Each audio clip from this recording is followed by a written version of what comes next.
Hi ಸ್ನೇಹಿತರೆ, ಕೃಷಿ ಬದುಕಿಗೆ ನಮಸ್ಕಾರಗಳು. ಭತ್ತದ ಬೆಳೆ ಹೈನು ಬೆಳೆ ಎಂದೇ ಪ್ರಖ್ಯಾತಿ ಪಡೆದಿರುವಂತಹ ಭತ್ತದ ಗದ್ದೆಯ ವೀಕ್ಷಣೆಗಾಗಿ ನಾನು ಬಂದಿದ್ದೇನೆ. ನಿಮಗೂ ಸಹ ಈ ಒಂದು ಚಿಕ್ಕ ಇಳುವರಿಯ ಬಗ್ಗೆ ತಿಳಿಸಿಕೊಡಬೇಕೆಂದು ನಾನು ನಿಮ್ಮನ್ನು ಕರೆದುಕೊಂಡು ಬಂದಿದ್ದೇನೆ. ನೋಡಿ, ಕರ್ನಾಟಕದಲ್ಲಿ ಅತಿ ಹೆಚ್ಚು ಭತ್ತ ಬೆಳೆಯುವ ಜಿಲ್ಲೆ ಎಂದೇ ಪ್ರಖ್ಯಾತಿ ಪಡೆದಿರುವಂಥ ರಾಯಚೂರು ಜಿಲ್ಲೆಯಲ್ಲಿ ನಾನಿದ್ದೇನೆ. ರಾಯಚೂರು ಜಿಲ್ಲೆಗೆ ಹೊಂದಿಕೊಂಡಿರುವಂಥ ನಗರವೆಂದರೆ ಗಂಗಾವತಿ, ಬಳ್ಳಾರಿ. ಗಂಗಾವತಿ ನಗರವನ್ನು ಭತ್ತದ ಕಣಜ ಎಂದೇ ಪ್ರಸಿದ್ಧಿ ಪಡೆದಿರುವಂಥ ನಗರವಾಗಿದೆ. ಇಲ್ಲಿನ ಹೆಚ್ಚು ರೈತರು ಅವಲಂಬನೆಯಾಗಿರುವಂತಹ ಭತ್ತದ ಬೆಳೆಗೆ ಹೆಚ್ಚು ಅವಲಂಬಿತರಾಗಿದ್ದಾರೆ. ಅದಕ್ಕೆ ನಾನು ಇವತ್ತು ಒಬ್ಬ ರೈತರನ್ನು ಭೇಟಿ ಮಾಡಿ ಆ ಇಳುವರಿಯ ಬಗ್ಗೆ ತಿಳಿದುಕೊಳ್ಳಲು ಬಂದಿದ್ದೇನೆ. ಇಲ್ಲಿ ನೋಡುತ್ತಿರುವಂತಹ ಒಟ್ಟು 70 ಎಕರೆ ಸರ್ದಾರನೆಂದೇ ಹೇಳಬಹುದು. ಒಬ್ಬ ರೈತನು 70 ಎಕರೆ ಗದ್ದೆಯನ್ನು ಬೆಳೆದು ಹೆಚ್ಚು ಇಳುವರಿ ತೆಗೆಯುವ ಕೆಲಸದಲ್ಲಿ ಕರಗತರಾಗಿ ಮಾಡಿಕೊಂಡಿದ್ದಾರೆ. ಅತ್ಯುತ್ತಮವಾಗಿ ಬೆಳೆ ಬಂದಿದೆ. ಮಳೆಯೂ ಸಹ ಚೆನ್ನಾಗಾಗಿದೆ. ಇಲ್ಲಿನ ರೈತರು ಹೆಚ್ಚು ತುಂಗಭದ್ರಾ ನೀರು ಜಲಾಶಯಕ್ಕೆ ಅವಲಂಬಿತರಾಗಿದೆ. ಕಾಲುವೆಗಳ ಮೂಲಕ ನೀರನ್ನು ಹರಿಸಿಕೊಂಡು ಅತಿ ಹೆಚ್ಚಿನದಾಗಿ ಭತ್ತದ ಇಳುವರಿಯನ್ನು ಮಾಡುತ್ತಾರೆ.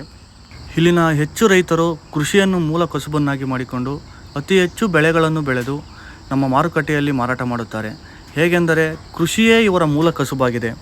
ಇವರಿಗೆ ಉತ್ತಮವಾಗಿ ಬೆಳೆ ತೆಗೆಯುವುದು, ಉತ್ತಮವಾಗಿ ಇಳುವರಿಯನ್ನು ತೆಗೆಯುವುದು ಇವರಿಗೆ ಕರಗತವನ್ನು ಮಾಡಿಕೊಂಡಿದ್ದಾರೆ.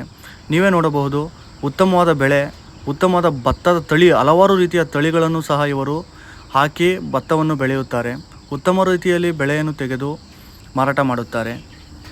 ಯಾವುದೇ ಕ್ರಿಮಿ ಕೀಟಗಳು ಬರದಂತೆ ಹಲವಾರು ಔಷಧಿಗಳನ್ನು ಸಿಂಪಡಿಸಿ, ಯಾವುದೇ ರೋಗ ರುಜಿನಗಳು ಬರದಂತೆ ಹಲವಾರು ರೀತಿಯ ವಿವಿಧ ಬಗೆಯ ಔಷಧಿಗಳನ್ನು ಬಳಸಿ ಉತ್ತಮವಾಗಿ ಬೆಳೆಯುವಂತಹ ರೈತರಿಗೆ ಉತ್ತಮವಾಗಿ ಬೆಳೆಯೂ ಸಹ ಈ ಸತಿ ನೀಡಿದೆ. ಹಾಗಾಗಿ ಉತ್ತಮವಾದ ಪರಿಸರಕ್ಕೆ ಅನುಗುಣವಾಗಿ ಹೊಂದಿಕೊಂಡು ಹೋಗುತ್ತಿರುವಂಥ ನಮ್ಮ ರೈತರಿಗೆ ಧನ್ಯವಾದಗಳು. ಹಾಗೆ ಈ ಸುತ್ತಮುತ್ತಲಿನ ರೈತರು ಅತಿ ಹೆಚ್ಚು ಹತ್ತಿ, ತೊಗರಿ, ಭತ್ತ ಬೆಳೆಯುವುದನ್ನು ಹೆಚ್ಚಾಗಿ ಕಾಣಬಹುದು. ಈ ನಾನು ತೋರಿಸಿದಂಥ ವಿಡಿಯೋದಲ್ಲಿ 70 ಎಕರೆ ಸರ್ದಾರನೆಂದೇ ಹೇಳಬಹುದು. 70 ಎಕರೆ ಜಮೀನನ್ನು ಹೊಂದಿರುವಂಥ ಒಬ್ಬ ರೈತನನ್ನು ನಾನು ಇವತ್ತು ಭೇಟಿ ಮಾಡಿ ಅವರಲ್ಲಿ ಮಾಹಿತಿ ತೆಗೆದುಕೊಂಡು ವಿಡಿಯೋ ಮಾಡುತ್ತಿದ್ದೇನೆ. ನನಗೂ ಸಹ ಸಂತೋಷವಾಯಿತು. ಈ ರೀತಿಯ ಬೆಳೆ ನೋಡಿದ್ರೆ ನಮಗೆ ಒಂಥರ ಸಂತೋಷ. ರೈತರು ಬೆಳೆ ಬೆಳೆದಾಗ ಅವರ ಮುಖದಲ್ಲಿ ಮೂಡುವಂಥ ಸಂತೋಷ ಅತಿ ಉತ್ಸಾಹ ಅತಿ ಹೆಚ್ಚಾಗಿ ಕಾಣಬಹುದು. ಉತ್ತರ ಕರ್ನಾಟಕದ ಜಿಲ್ಲೆಯಲ್ಲಿರುವಂಥ ಎಲ್ಲ ರೈತರು ಸಹ ಶ್ರಮಜೀವಿಗಳೆಂದೇ ಹೇಳಬಹುದು. ಏಕೆಂದರೆ ಯಾವುದೇ ಬೇರೆ ಕೆಲಸಗಳಿಗೆ ಹೋಗದಂತೆ ಕೃಷಿಯೇ ಮೂಲ ಕಸುಬನ್ನಾಗಿ ಕಷ್ಟಪಟ್ಟು ಈ ಬೆಳೆಯನ್ನು ಬೆಳೆಯುತ್ತಾರೆ. ಅದರಲ್ಲಿ ಹಲವು ರೀತಿಯ ಬಗೆಯಂಥ ಬೆಳೆಗಳನ್ನು ಬೆಳೆದು ನಮ್ಮ ದೇಶಕ್ಕೆ ಅನ್ನ ಹಾಕುವಂಥ ರೈತರಿಗೆ ಎಲ್ಲರಿಗೂ ಧನ್ಯವಾದಗಳು. ಹಚ್ಚ ಹಸಿರಿನಿಂದ ಕೂಡಿರುವಂತಹ 70 ಎಕರೆ ಭತ್ತದ ಗದ್ದೆಯನ್ನು ನೋಡುವುದೇ ಒಂಥರ ಅದ್ಭುತವಾಗಿ ಕಾಣುತ್ತಿರುವಂಥ, ಕಂಗೊಳಿಸುತ್ತಿರುವಂಥ ಭತ್ತದ ನಾಡು ಗಂಗಾವತಿಗೆ ಎಲ್ಲರಿಗೂ ಧನ್ಯವಾದಗಳು. ಭೂಮಿ ತಾಯಿಯನ್ನು ನಂಬಿದರೆ ಯಾವತ್ತೂ ಕೈ ಬಿಡೋಲ್ಲ ಅನ್ನೋದಕ್ಕೆ ಇದೇ ಕಾರಣ. ಏಕೆಂದರೆ ಇಲ್ಲಿ ತೋರಿಸುತ್ತಿರುವಂಥ ಭತ್ತದ ಗದ್ದೆ 70 ಎಕರೆ ಒಬ್ಬನೇ ರೈತ ಮಾಡಿರೋದ್ರಿಂದ ನಾನು ನಿಮಗೆ ತೋರಿಸ್ತಾ ಇದ್ದೀನಿ ನೋಡಿ.